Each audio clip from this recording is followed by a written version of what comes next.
Everyone, good morning mga ka-Agarwood. Welcome po sa ating YouTube channel na naman. Pasensya na po, lagi po tayo nag-upload ng mga videos about farming kasi nga promote natin yung farming sa Pilipinas. Mas maganda kasi tingnan yung paligid kung puro kulay green, hindi kulay, alam nyo na, ang kulay ng subdivision, di ba? Sikat sa Pilipinas yan. Dito sa Leyte, madaming kulay yan, pero hindi green. Maganda tingnan pag kulay green, oh, tingnan nyo, di ba? Presko. Alam nyo ba, pag maraming green ang paligid, presko ang hangin, hindi mainit. Yung hangin dito sa farm namin, malamig. Kaya pasensya na kayo kung kulit ko. Lagi akong nag-upload ng video about farming. Kasi yan yung mission ko sa Pilipinas. So, walang tubig dito sa area, walang malapit na like prime water or nawasa. Buti meron tayong deep well doon. So, burabod siya. Kaya, meron tayong tubig dito. Tingnan mo, malinaw yan ah. Pwedeng inumin yan. So, samahan nyo ako guys dito sa daily routine ko. Nagdidilig ako ngayon kasi maaraw. So, ito yung sample ng aming tanim na dinidiligan ko. Ito yung crush na agarwood. High class agarwood po ito. Originally from Thailand. So, kung gusto nyo bumili ng ganitong klase ng agarwood, message nyo lang ako sa Facebook. Okay, let's go. So ganito yung routine ko guys. Mainit pero happy ako. Nakakatulong ako sa kalikasan. Hindi gaya ng iba dyan, sinisira ang kalikasan. Ako naman I promote greenery sa bansa. Yun guys, of course pag magpa-farming kayo dapat fully geared kayo, may shade, tapos nakaboots kayo para may makapakan kayong ahas or insekto, hindi kayo maapektuhan ng venom. So yung tanim namin ditong agarwood almost 1,000 na din. So mahirap yung trabaho ko kasi manual yung pagdilig ko. Kaya naman ng amo kong bumili ng water pump pero mas pinili ko yung manual kasi gusto ko yung na-exercise tayo. So to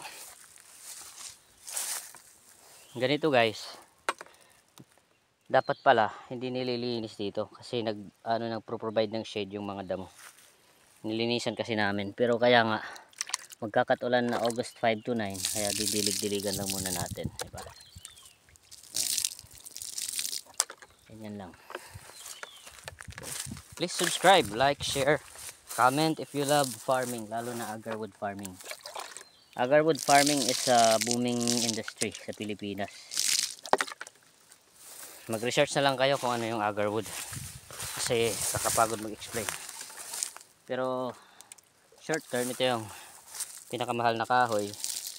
Pag naturally infected, nagkakahalaga lang naman ng 1.7 million per kilo ang black resin nito pagka inoculated siya.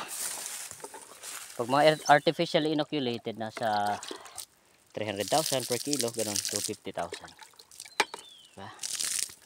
Shout out pala sa ating subscribers. 12,000 subscribers na po tayo. Marami pong salamat sa pagtangkilik sa ating YouTube channel. Happy farming.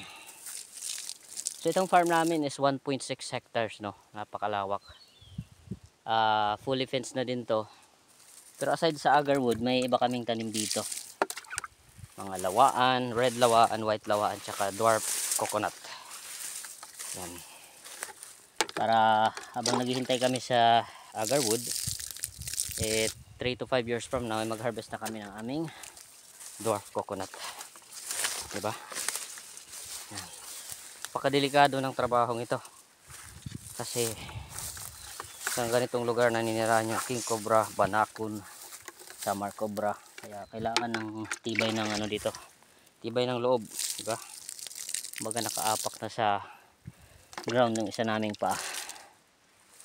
Kaya nga pag ganyan babahay mga ahas. So pagkahirap ng trabaho ito, pero Masaya ako dahil sinusuportahan nyo kami guys. Salamat sa suporta nyo. Kahit nahirapan ako, tuloy pa rin kasi mahirap ang walang trabaho. At tumaasa lang sa pinagpawisan ng iba, di ba? So, ano man yung trabaho nyo ngayon, maganda man o mahirap, be proud, be thankful. Kasi hindi lahat nabibigyan ng trabaho. Ganyan. Delikado dyan. Baka may ahas dyan, di ba? Banako na biglang lumabas, di ba? Pakahirap ng trabaho natin. But we have to keep continue. Kasi lalo na ngayon mahirap ang buhay sa Pilipinas. So wala tayong aasahan, hindi sarili natin. Huwag tayong umasa sa mga ayu-ayuda na yan kasi inuutang lang ata yan ng Pilipinas sa ibang bansa eh. Pinapang-ayuda. Kasi sino yung kawawa? Hindi tayo, yung mga susunod na mga anak natin. Kasi pag nangyari yun, pwede tayong sakupin anytime. Tayong kalaban-laban. Kaya maganda yung mindset mo. You're very hardworking. So yun lang guys, tapos na ako magdilig. Maraming salamat sa panonood. God bless everyone.